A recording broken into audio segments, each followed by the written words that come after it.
Ladies and gentlemen, listen, improvement doesn't happen because you wish for it. Improvement happens because you decide that the version of you that exists right now is not the final version of you. If you keep waiting for motivation, you'll stay exactly where you are.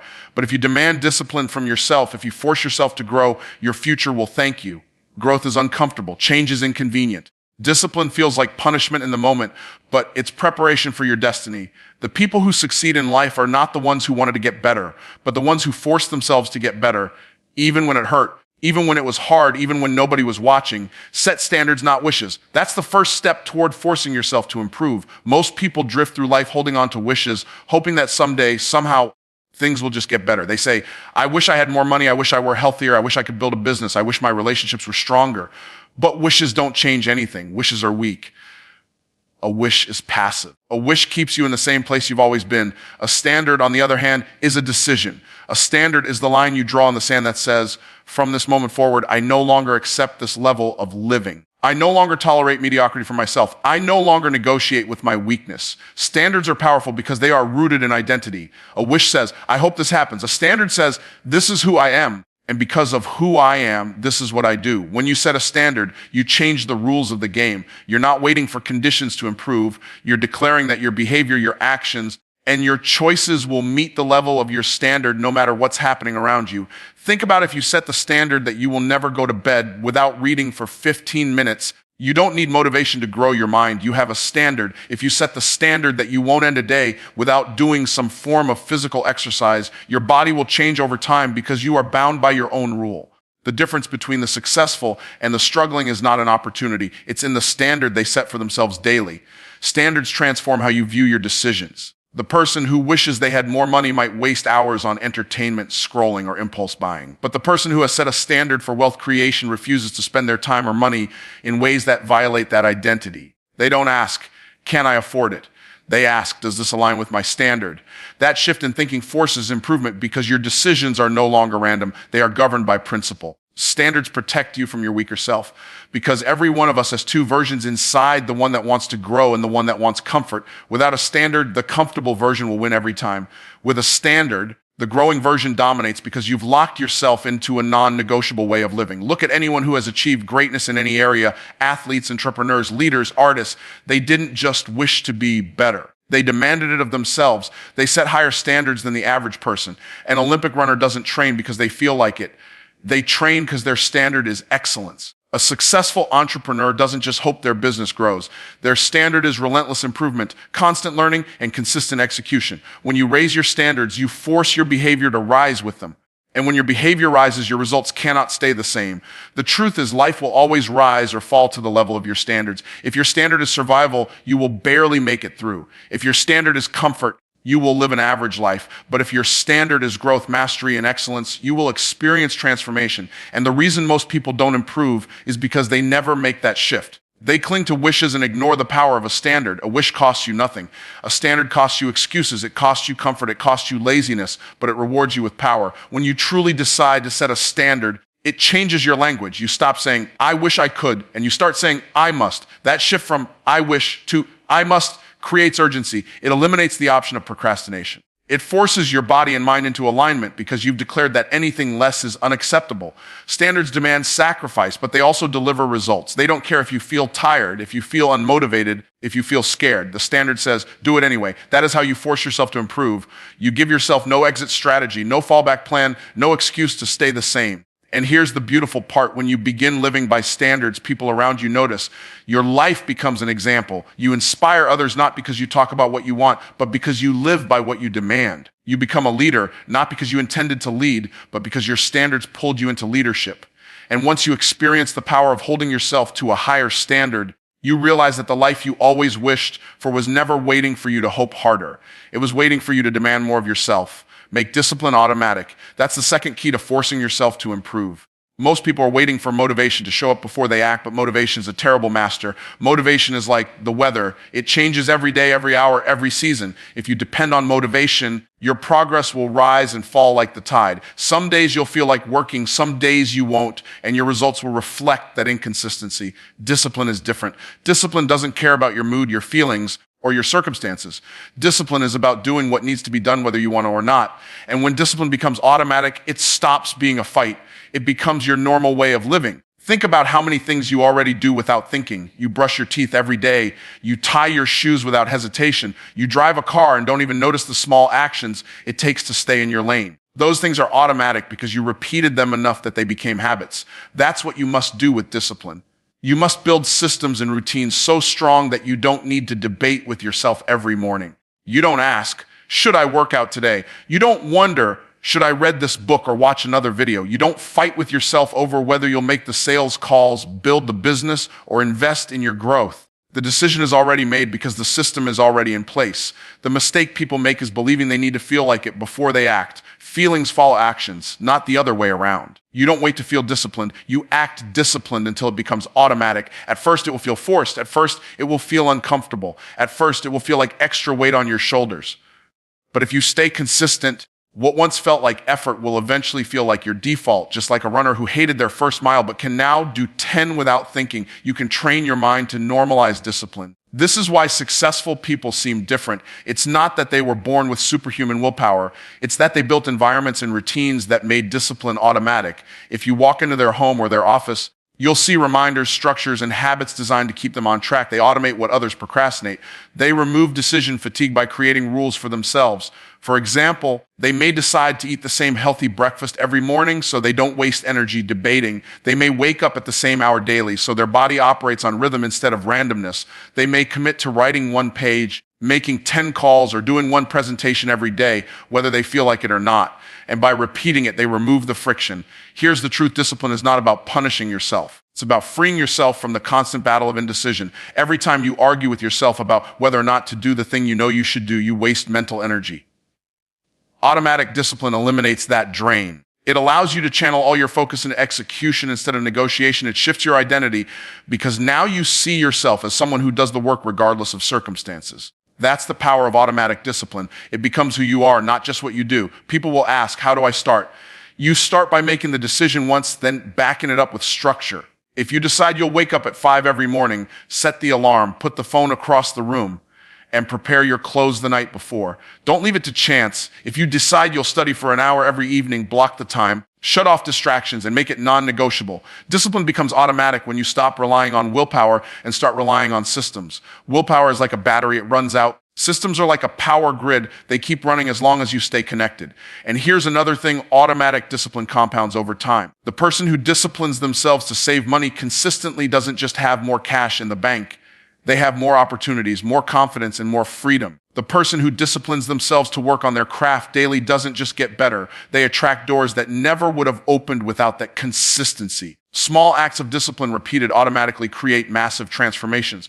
Most people underestimate how powerful consistency is because they're too focused on intensity. They want to do something big once instead of doing something small daily. But it's the daily automatic disciplines that stack up into greatness. So stop waiting to feel like it. Stop giving your emotions control over your future. Build habits, routines, and systems so ingrained that you don't think twice. Let discipline carry you where motivation never could. And once it becomes automatic, you'll look back and realize you've transformed not just your actions, but your identity. Embrace discomfort as training. That is the third step to forcing yourself to improve. Most people run from discomfort like it is an enemy, when in reality, discomfort is the greatest teacher you will ever have. Comfort feels good, but it keeps you exactly where you are. Discomfort feels painful, but it stretches you into who you could become. Every improvement, every breakthrough, every transformation you've ever admired in someone else was born out of their willingness to endure discomfort that most people avoided. Growth lives on the other side of resistance. Think about the body. Muscles don't grow because you lift light weights that are easy for you. Muscles grow because you place them under stress. You push them beyond what feels comfortable. You create micro tears in the fibers, and then they rebuild stronger. Without resistance, there is no strength. The same is true in life. Without emotional resistance, without financial resistance, without relational resistance, there is no growth. People want resilience without pain, confidence without rejection, success without sacrifice, but that's not how it works. Discomfort is the gym of the soul. Every time you step into it, you're training for the life you say you want. The problem is, Society trains us to avoid discomfort. Everything is designed for convenience, speed, and ease. We have apps that bring food to our doors so we don't have to cook. We have entertainment on demand so we don't have to think. We have shortcuts and hacks for everything. And while they save time, they rob us of strength. When everything is easy, we forget how to endure. When everything is convenient, we lose the capacity to stretch. And then when real challenges come, people collapse because they never built the muscles of endurance.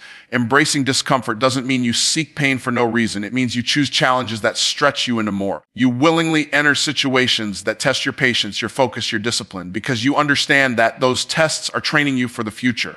That's why successful people often look calm under pressure. It's not because they have no fear. It's because they've trained with discomfort long enough that what breaks others only builds them.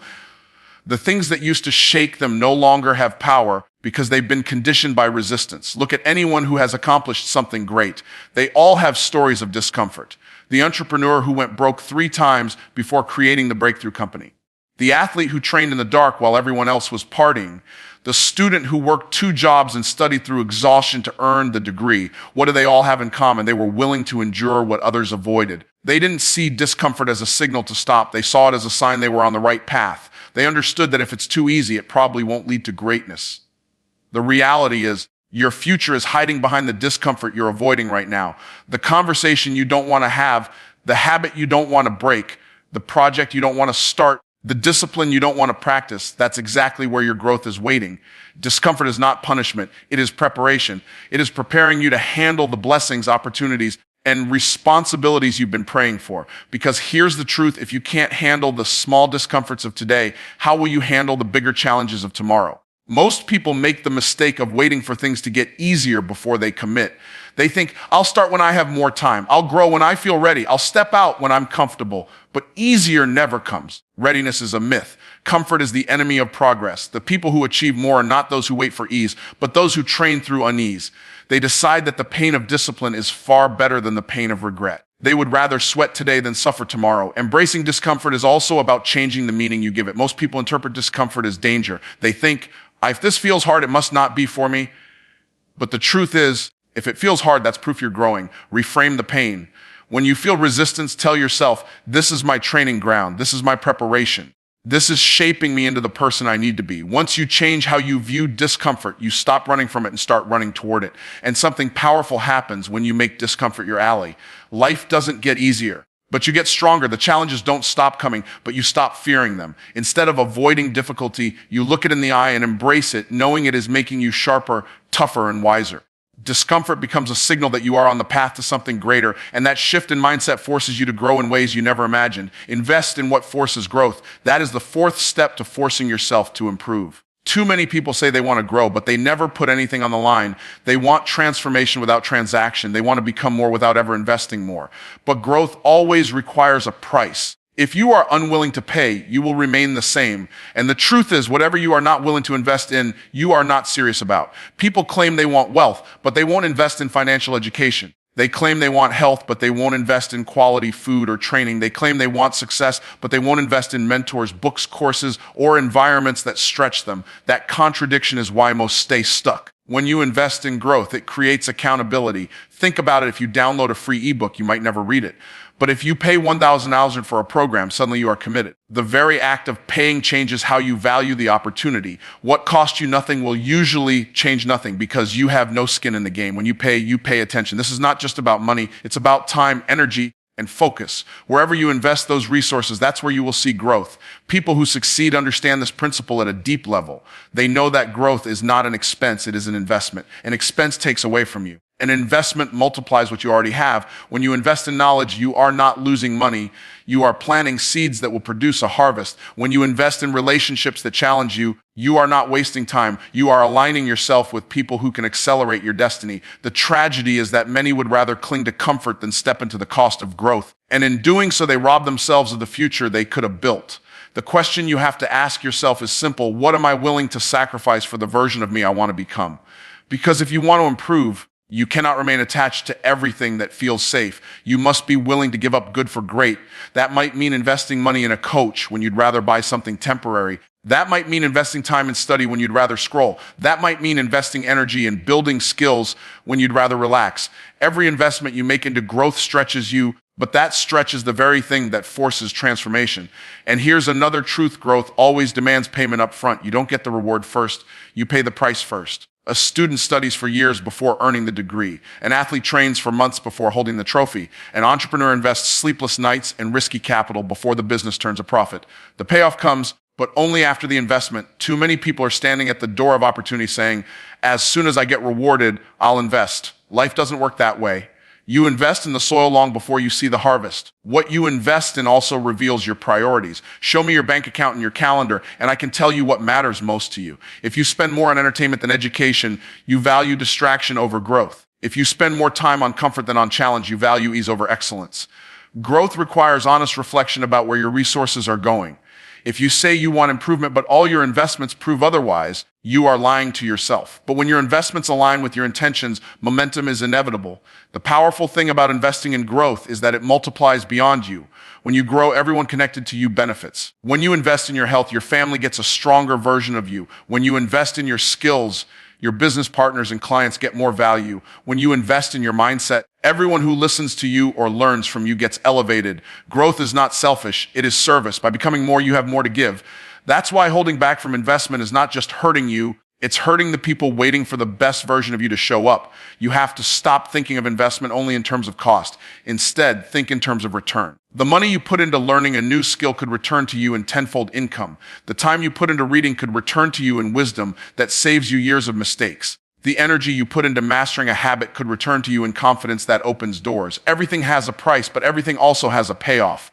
The only question is whether you are willing to pay that price today to experience that payoff tomorrow. Measure relentlessly. That is the fifth step to forcing yourself to improve. What gets measured gets mastered, and what gets ignored eventually deteriorates. Most people fail not because they are incapable of growing, but because they are unwilling to track the truth about their progress. They drift through life hoping things are getting better, but never stopping to look at the numbers, the data, the evidence. They say they want more money, but they don't track their income or their spending.